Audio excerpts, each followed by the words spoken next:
নমস্কার বন্ধুরা, আশা করি সবাই ভালো আছেন, সুস্থ আছেন। আমিও ভালো আছি। আমি সুস্মিতা নতুন আবার একটা ভিডিওতে আপনাদের স্বাগত জানিয়ে আজকের ভিডিওটা শুরু করছি। আর যেহেতু আমি ভুবনেশ্বরে এসেছি আর এইখানেই আমার বাড়ি, আর এইটা হচ্ছে মেন রাস্তা, আপনাদেরকে দেখালাম, মানে হাইওয়ে যেটা বলে। তো বাড়ির সামনে হাইওয়ে কিন্তু দেখা যায়। আর সকাল সকাল কিন্তু এই যে ঘুম থেকে উঠে বেরিয়ে পড়েছি একটু বেড়ু বেড়ু করতে।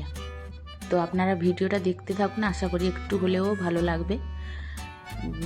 মানে ঘুম থেকে উঠে রেডি হয়ে সংসারের মোটামুটি কাজকর্ম সব কিছু গুছিয়ে নিয়ে বেরিয়ে পড়েছি।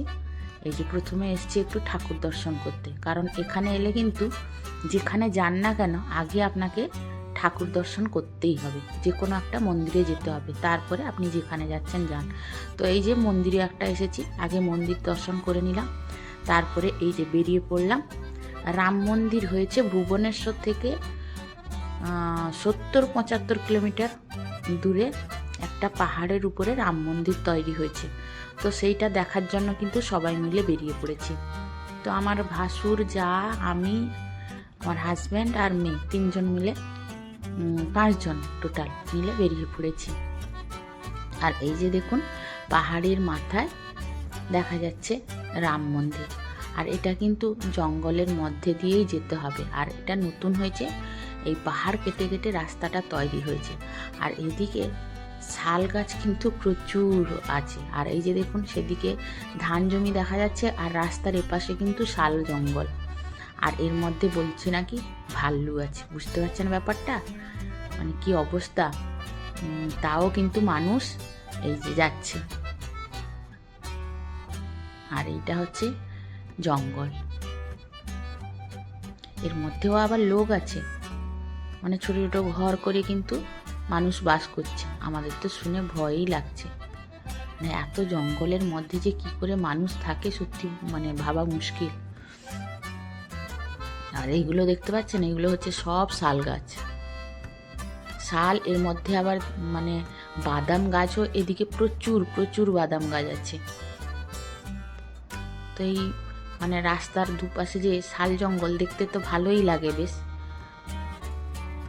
আর এইটা হচ্ছে টার্নিং, আর এই টার্নিং থেকে উঠতে হবে এবার কিন্তু মানে পুরো পাহাড়ি পথ। এই পাহাড়টা নতুন, এই নতুন পাহাড়টাকে কেটে ওনারি রাস্তা করে রাম মন্দিরটা এই নতুন তৈরি হয়েছে। মানে অযোধ্যার রাম মন্দির যেদিন নাকি প্রতিষ্ঠা হয়েছিল, এখানেও সেই দিন প্রতিষ্ঠা হয়েছে। তো চলুন ভিডিওটা দেখতে থাকুন। এই যে পাহাড়ের উপরে উঠছি, আর পাহাড়টা এত খাড়া পাহাড় তো বন্ধুরা, খুব ভয় লাগছিল জানেন তো। মানে একদমই বলতে গেলে খাড়া, আর একটু একটু জায়গায় পুরো পুরো টার্নিং। আর আমাদের কর্তামশাই যেহেতু গাড়ি চালিয়ে যাচ্ছে, তো একটু ভয়ও লাগছে। আর এই যে দেখুন, এত খাড়া পাহাড়। আর রাস্তাটা নতুন হয়েছে বলে যেখানে সেখানে ফাটলও ধরেছে, কাজ চলছে দেখছি, মানে 2-3 দিক দিয়ে রাস্তার কাজ চলছে, রাস্তা হবে হয়তো। আর এই যে দেখুন, আমরা কতটা এর মধ্যে উপরে উঠে চলে এসেছি। আর মানুষ কিন্তু ভালোই যাচ্ছে, ওরা বলছে যে ভালোই বেড়াতে আসছে মানুষ। আমার মানে সব জায়গা থেকে এখন দেখতে আসছে, যেহেতু নতুন তৈরি হয়েছে। আমরা বাঙালির তো খবর পেলে যেখানে যাব ঘুরতে, মোটামুটি ভালো জায়গা কোথায় আছে, নতুন জায়গা কোথায় টুরিস্ট স্পট হয়েছে, চলে যাব তাড়াতাড়ি, দেরি না করে, তাই না? তো আমাদের বাবু বললেন যে চলো আজকে রাম মন্দির কোথায় হয়েছে দেখে আসি একটু, কারণ এরপরে আসতে পারবো কি পারবো না, যখন আজকে সুযোগ হয়েছে চলো একটু দেখে আসি। তো সেই জন্য কিন্তু বেরিয়ে চলে এসেছি দেরি না করে। আর যেহেতু কালকে বৃষ্টি হয়েছিল, আর আজকে রোদটা বেশ ভালোই হয়েছে। এই হচ্ছে আমার যা, এরা কিন্তু উড়িষ্যায় থাকেন। আর এই যে দেখুন, কার রাখার জন্য বিরাট জায়গা করেছে, মানে এটা কাজ চলছে, যেহেতু নতুন হয়েছে তো কাজ চলছে এখন। এর মধ্যেই কিন্তু কত গাড়ি এসে দাঁড়িয়েছে দেখুন। আর আমাদের এই যে কর্তামশাই আর মেয়ে গাড়ি সেদিকে দূরে রেখে পার্কিং করে এই যে আমরা চলে এসেছি রাম মন্দির দেখতে। আর এই যে দেখুন মন্দিরের উপর থেকে নিচটা কি সুন্দর লাগছে দেখতে। আর যেহেতু কালকে বৃষ্টি হয়েছিল না, আজকে একটু মানে ধোঁয়া ধোঁয়া দেখা যাচ্ছে। রোদটা ভালোই হয়েছে কিন্তু ধোঁয়া ধোঁয়া দেখা যাচ্ছে। আর এই যে দেখুন এটাই হচ্ছে রাম মন্দির। প্রচণ্ড খাড়া, অনেকটাই উপরে হয়েছে, পাহাড়ের পুরো মাঝখানে হয়েছে। তো বন্ধুরা আপনারা দেখে বলবেন কেমন হয়েছে। কেউ যদি আসতে চান আমাকে বললে আমি অ্যাড্রেস দিয়ে দিব, হ্যাঁ, তাহলে আপনাদের আসতে সুবিধে হবে। আর যেহেতু এখন নতুন হয়েছে তো পুরোটাই কাজ চলছে, তবে জায়গাটা কিন্তু খুবই সুন্দর।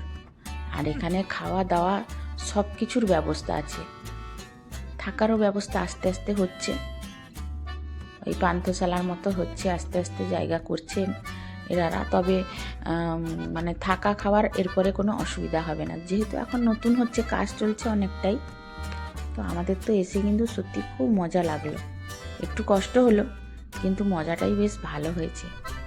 আর এই যে চালার মতো ঘরটা দেখছেন, এর মাঝখানে কিন্তু যজ্ঞ হয়। আর এই যে দেখুন এখানে লাল কাপড় আর কি দিয়ে সব বেঁধে রেখেছে, কেউ কিছু মানত করেছে যারা, হয়তো তারা বেঁধে রেখেছে। আর এখানে প্রত্যেক মন্দির আছে, প্রত্যেকটা মন্দির মানে চারদিকে 4টা মন্দির আছে। রাম মন্দিরের চারদিকে 4টা মন্দির। গণেশ ঠাকুর আছেন, শিব ঠাকুর আছেন, আর নারায়ণ ঠাকুর আছেন, আর একজন কি ঠাকুর ভুলে গেছি, সেটা পরের ভিডিওতে আপনাদেরকে জানিয়ে দেব। আর এই যে দেখুন এটা যজ্ঞ হয় এইখানে। সত্যি খুব অসাধারণ জায়গাটা। আর এত বড় জায়গা, চারিদিকে পুরো ফাঁকা একদম। আমাকে তো খুবই ভালো লাগলো এসে, পুরো মানে মনটা ভালো হয়ে গেল। আর এখানে ভেতরে মানে ফটো তোলার নিষেধ আছে বলে আপনাদের সামনে ঠাকুর দর্শনটা করাতে পারলাম না।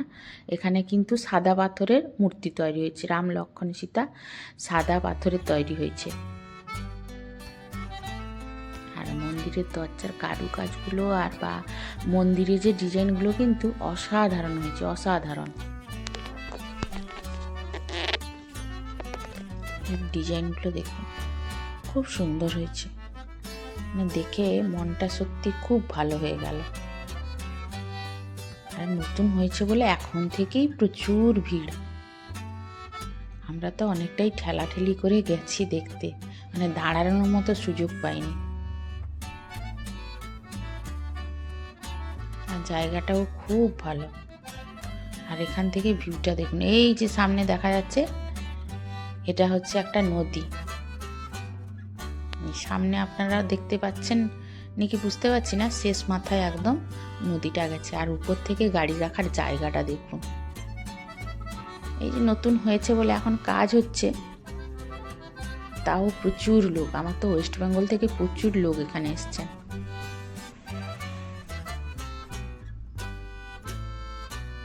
আর উপর থেকে দেখতে কি সুন্দর লাগছে, অসাধারণ লাগছে। গাড়িগুলোকে ছোট ছোট